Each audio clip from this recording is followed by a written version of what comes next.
Hello student, welcome to my channel basic science 321। দেখো আজকের যে বিষয়টা নিয়ে আমরা আলোচনা করব 2016 সালের ক্লাস 12-এর যে কেমিস্ট্রি পেপার এসেছিল তার ইনঅর্গানিক পোর্শনটা আগে 4টে ভিডিওর মাধ্যমে আমরা পুরো কোশ্চেন পেপার সলভ করেছিলাম। ভুলবশত 4টে কোশ্চেন বাদ চলে গেছিল, সেগুলো আমরা আজকে ডিসকাশন করছি। দেখো প্রথমে যে কোশ্চেনটা ছিল সেটা ছিল জিঙ্ক ব্লেন্ড আকরিকের কার্বন বিজারণের আগে তাপ জারিত করা হয় কেন? সমিত রাসায়নিক সমীকরণ সহ উত্তর লেখো। আর একটা কোশ্চেন ছিল ম্যালাকাইট কি, এর সংক্ষেপ লেখো। দেখো অ্যান্সারটা এরকম হবে। প্রথমে স্টার্ট করবো আমরা এভাবে যে কার্বন ডাই সালফাইড একটি তাপগ্রাহী যৌগ। ধাতব সালফাইড থেকে কার্বন ডাই সালফাইড পরিণত করতে গেলে সেখানে মুক্ত শক্তির পরিবর্তন কত হয়? ধনাত্মক হয়। আমরা জানি মুক্ত শক্তির পরিবর্তন যদি ধনাত্মক হয় সেটা কি হবে? আনফেভারেবল হবে। ওকে, তাই কার্বন বিজারণের পূর্বে তাপ জারণ করা হয়। তাহলে মেটালের সঙ্গে অক্সিজেন আছে, আর তার সঙ্গে আমি কার্বন বিজারণের মাধ্যমে মেটাল প্লাস কার্বন ডাইঅক্সাইড তৈরি করছি। তাহলে মেটালের সঙ্গে অক্সিজেনের যুক্ত হওয়া থেকে কার্বনের সঙ্গে অক্সিজেন যুক্ত হওয়া এই প্রক্রিয়াটি ফেভারেবল। অর্থাৎ কার্বন বিজারণের অর্থাৎ ধাতব অক্সাইড থেকে কার্বন ডাইঅক্সাইডের পরিবর্তনে মুক্ত শক্তির পরিবর্তন কি হয় বলো? ঋণাত্মক হয়। এইটুকু পোর্শন আমরা প্রথমে লিখলাম। লেখার পর এখান থেকে শুরু করবো। জিঙ্ক সালফাইড থেকে কার্বন বিজারণের মাধ্যমে জিঙ্ক অক্সাইড উৎপন্ন করা যায় না। জিঙ্ক অক্সাইডকে থেকে কার্বন বিজারণ পদ্ধতির মাধ্যমে প্রথমে জিঙ্ক উৎপন্ন করা হয়। তারপরে যে ব্যাপারটা বলেছি তোমাকে, রাসায়নিক বিক্রিয়া উল্লেখ করেছি কি করা হয় এখানে। গাড়িকৃত ও শুষ্ক জিঙ্ক ব্লেন্ড আকরিকে বহুতাপ বিশিষ্ট চুল্লিতে জিঙ্কের গলনাঙ্কের নিচে নিয়ন্ত্রিত বায়ু প্রবাহ দ্বারা উচ্চ উষ্ণতায় প্রায় 800 থেকে 900 এমনভাবে তাপ জারিত করা হয় যাতে জিঙ্ক সালফাইড সম্পূর্ণরূপে জিঙ্ক অক্সাইডে জারিত হয়। জিঙ্ক সালফাইড প্লাস অক্সিজেন, এখান থেকে জিঙ্ক অক্সাইড প্লাস SO2, এখানে এখন জিঙ্ক সালফেটও তৈরি হয়।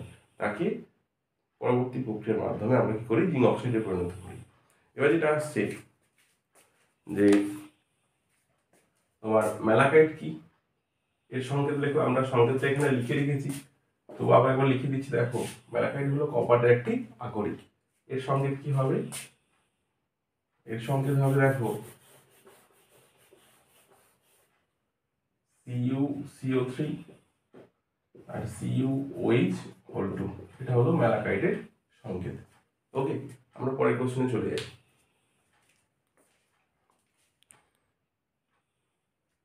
পরের কোশ্চেন ছিল দেখো জলীয় দ্রবণে Cu প্লাস আয়ন সুস্থিত নয়, কারণ সহ ব্যাখ্যা করো।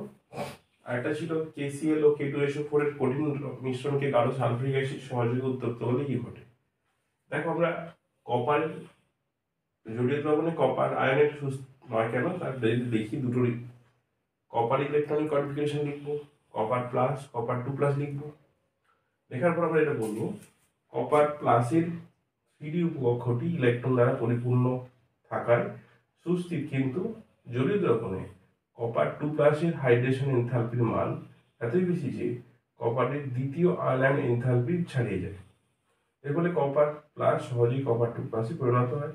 এছাড়াও আমরা বলতে পারি কপার প্লাসের আকার বড় হওয়ায় কম সংখ্যক জলের অণু কপার প্লাসকে ঘিরে থাকে, হাইড্রেশন এনথালপির মান কম হয়। তাহলে হাইড্রেশন এনথালপির মান কম হয় মেনলি জলীয় দ্রবণে। আমরা দেখতে পাচ্ছি দেখো কপার প্লাস কম সুস্থিত হয়।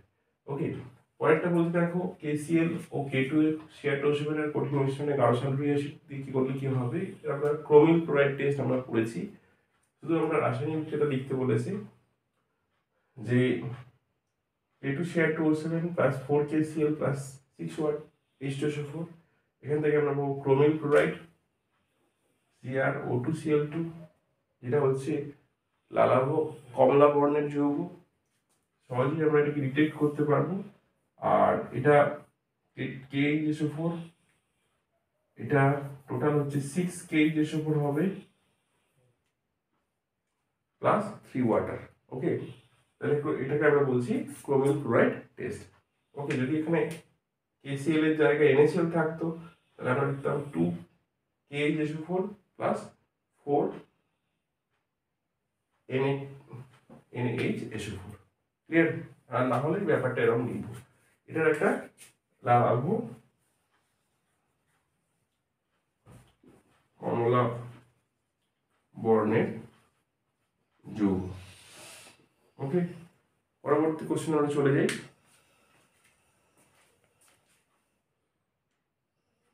পরের কোশ্চেন দেখি, দেখো Na2Fe4 এর অযুগ্ম ইলেকট্রনের সংখ্যা কত? তাহলে আগে আমরা অক্সিডেশন নাম্বার বার করি। Na2Fe4 এটার ক্ষেত্রে যদি আমরা লিখি, এখানে দেখো +1 × 2 + x +-2 × 4 = 0। তাহলে এখানে x আমরা পাচ্ছি +6। তাহলে এখানে Fe26 argon 18 3d6 4h2, তাহলে Fe +6, তাহলে argon 18 3d2 মিনস এখানে আমরা d টাইপ বক্স করব। তাহলে অযুগ্ম ইলেকট্রনের সংখ্যা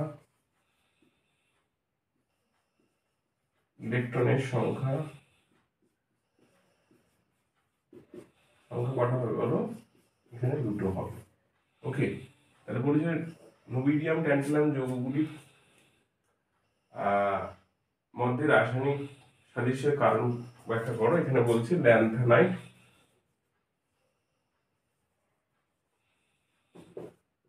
সংকোচন। ল্যান্থানাইট সংকোচনের কারণে এদের রাসায়নিকভাবে সাদৃশ্য দেখা যায়। কারণ দেখো উভয়েরই পারমাণবিক প্রেশার তো প্রায় একই, আয়নাইজেশন পোটেনশিয়াল এগুলোর ভ্যালু প্রায় একই হবে। এই জন্য এদের কি হচ্ছে বলো, রাসায়নিক সাদৃশ্য আমরা মিল খুঁজে পাবো। আমরা পরের কোশ্চেনে চলে যাই। দেখো লাস্ট দুটো কোশ্চেন, পলিস্যাকারাইড কি একটি উদাহরণ সহ ব্যাখ্যা করো। যেসব কার্বোহাইড্রেট অণুর আদ্য বিশ্লেষণের ফলে বহু সংখ্যক মনোস্যাকারাইড অণু উৎপন্ন হয় তাদের পলিস্যাকারাইড বলে। অধিকাংশ পলিস্যাকারাইডের সংখ্যা কি হয় বলো? C6H10O5 হোল N হয় এটা। ওকে, N হচ্ছে এখানে বলছে, দেখো উদাহরণ হিসেবে বলছি একটা স্টার্চ বা সেলুলোজ C6H10O5, এটা হোল N, এটা আদ্য বিশ্লেষণ করেছি। N সংখ্যক কি পেয়েছি বলো? আমরা গ্লুকোজের অণু পেয়েছি। এখানে N হচ্ছে অনির্দিষ্ট একটি বৃহৎ সংখ্যা। এবার বলছে দেখো যেটা দু টাইপের হয়, এটা হচ্ছে হোমো পলিস্যাকারাইড হয় আর একটা হেটেরো পলিস্যাকারাইড হয়। হোমো পলিস্যাকারাইড আমরা কাকে বলবো? যে এখানে একটা টাইপেরই কি হবে বলো, আমরা আদ্য বিশ্লেষণ ফলে একটা টাইপেরই মনোস্যাকারাইড পাচ্ছি। আর হেটেরো পলিস্যাকারাইড কাকে বলবো? যেখানে একের অধিক আমরা মনোস্যাকারাইড অণু আমরা পেয়ে থাকবো, তাদের আমরা বলছি hetero polysaccharide. Homo polysaccharide, hetero পলিস্যাকারাইডে তোমাদের কোশ্চেন আসতে পারে। ঠিক আছে, নেক্সট বলছে দেখো প্রোটিনের প্রাথমিক গঠন বলতে কি বোঝো? কোনো প্রোটিন অণুর অন্তর্ভুক্ত অ্যামাইনো অ্যাসিড সমূহের বিন্যাসই হলো প্রোটিন অণুর প্রাইমারি গঠন। অর্থাৎ অ্যামাইনো অ্যাসিড সমূহের বিন্যাসের কোনো পরিবর্তন অন্য একটি প্রোটিন অণু উৎপন্ন হয়। মানে মেন অ্যামাইনো অ্যাসিডের সিকোয়েন্সে কি হচ্ছে বলো? নতুন নতুন প্রোটিনের তৈরি করছে, ঠিক আছে, প্রোটিন অণু উৎপন্ন করছে। তাহলে এখানে আমরা আরেকটা হচ্ছে NB আর TA, এই দুটো কথা আমরা বলেছিলাম, নিওবিয়াম আর হচ্ছে ট্যান্টালাম। নিওবিয়াম আর ট্যান্টালাম এই দুটো আমরা আরেক কোশ্চেনে আলোচনা করেছিলাম, নিওবিয়াম এবং ট্যান্টালাম। তো দেখো আমরা এই ভিডিওর মাধ্যমে যে কোশ্চেনগুলো বাদ চলে গেছিলো বেখেয়াল বশত, কারণ ওই ভিডিওটা আমরা পুজোর সময় রেকর্ডিং করেছিলাম, সেই সময় কোনো কারণে মিস হয়ে গেছে, কোশ্চেনগুলো খেয়াল করা হয়নি। কয়েকজন বলেছিল, আমি ভাবছিলাম হয়তো পুরো ভিডিওটাতে আছে কোশ্চেনগুলো, পরে দেখলাম না, এই কোশ্চেনগুলো নেই। আমি এটা বলে দিলাম যে কোশ্চেনগুলো মিল আছে, তো বলে দিলাম। হ্যাঁ, তাহলে আজকের ভিডিওটা এই পর্যন্ত শেষ করছি। যারা নতুন তারা সাবস্ক্রাইব করো, পুরনো তোমরা শেয়ার করো ভিডিওটা, আর তোমাদের পরীক্ষা খুব ভালো করে দাও। পরীক্ষার গ্যাপ, মাঝে যে গ্যাপ আছে ওই সময় আরও কিছু ভিডিও আমি আপলোড করব। ওকে, তো সাজেশন তোমাদের অ্যাকচুয়ালি সাজেশন টাইপের ভিডিও আমি ওই টাইমটা 3 দিন যে আছে গ্যাপ, ওই সময় প্রথম দিনটাতে হয়তো আপলোড করে দেবো।